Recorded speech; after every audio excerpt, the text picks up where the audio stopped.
जब बेताल ने देखा कि उसके भूत लौटे नहीं तो उसने कारण जानने के लिए 5-7 भूत और भेजे। वे भूत वहां पहुंचे और देखा कि उनके साथी बिल्कुल जमे हुए हैं। पूछताछ में पता चला कि कोई सिद्ध योगी आया है और यह सब उसी का कमाल है। उन्होंने मच्छिंद्रनाथ को ढूंढा और प्रार्थना की, स्वामी इन भूतों को छोड़ दीजिए ताकि वे बेताल के पास जा सकें। नाथ ने कहा, मैं इन्हें ऐसे ही नहीं छोड़ूंगा। जाकर बेताल से कहो कि अगर वह सचमुच शक्तिशाली है तो सामने आकर इन्हें छुड़ाए। भूत जाकर बेताल को यह संदेश दे आए। सुनते ही बेताल क्रोध से भर गया और उसने पूरे देश के भूतों को बुला भेजा। सब उसकी फौज लेकर मच्छिंद्रनाथ के पास आ पहुंचे और तरह तरह की डरावनी चेष्टाएं करने लगे। नाथ ने पहले कुछ समय शांत रहकर उनकी शक्ति देखी, फिर वज्रास्त्र मंत्र का जप किया और चारों ओर एक सुरक्षा रेखा खींच दी। उन्होंने वज्र शक्ति को अपने सिर पर स्थापित किया जिससे कोई भी भूत पास नहीं आ सका। भूतों ने पेड़ पर्वत उन पर फेंके, अनेक अस्त्र शस्त्र चलाए, लेकिन कोई असर न हुआ। अंत में नाथ ने पुनः स्पर्शास्त्र चलाकर सभी भूतों को जड़ कर दिया।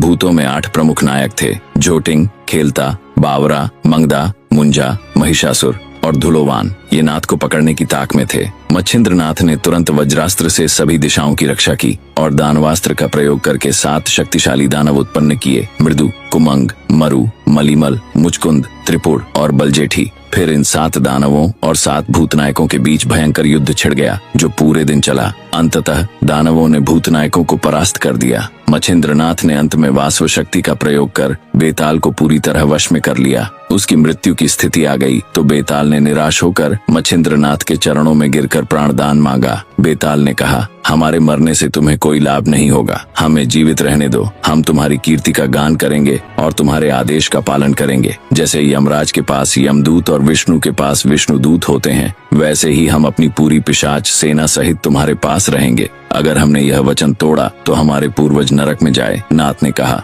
मेरा साबरी विद्या पर कवित्व है। जब कोई व्यक्ति उस विद्या का मंत्र जपे तो तुम पूरी निष्ठा से उसकी सहायता करोगे ताकि उसका मंत्र सफल हो। जो साधक मंत्र को ठीक से बोले उसे सिद्धि अवश्य मिले। सभी भूतों और बेताल ने इसे खुशी से स्वीकार किया। उन्होंने यह भी बताया कि उनके भक्षक कौन कौन हैं और यह तय हुआ कि मंत्र सिद्धि के लिए ग्रहण का समय श्रेष्ठ होगा। नाथ ने प्रेरक अस्त्र का प्रयोग कर सभी को मुक्त कर दिया। सभी भूत और बेताल नाथ के चरणों में गिर पड़े, उनकी जय जयकार की और प्रणाम करके अपने अपने स्थान लौट गए। 12 मल्हार के पवित्र स्थान पर मच्छिंद्रनाथ ने अष्ट भैरव आदि की विधि पूर्वक पूजा करके देवी का प्रसाद प्राप्त किया। फिर कुमार तीर्थ करके वे कोकण के कुड़ाल क्षेत्र में अडूल गांव में आकर रहने लगे। गांव के बाहर महाकालिका का एक देवालय था। उस देवालय के दर्शन के लिए मच्छिंद्रनाथ गए। यह कालिका देवी अत्यंत कठोर थी। बाकी कल देखते हैं।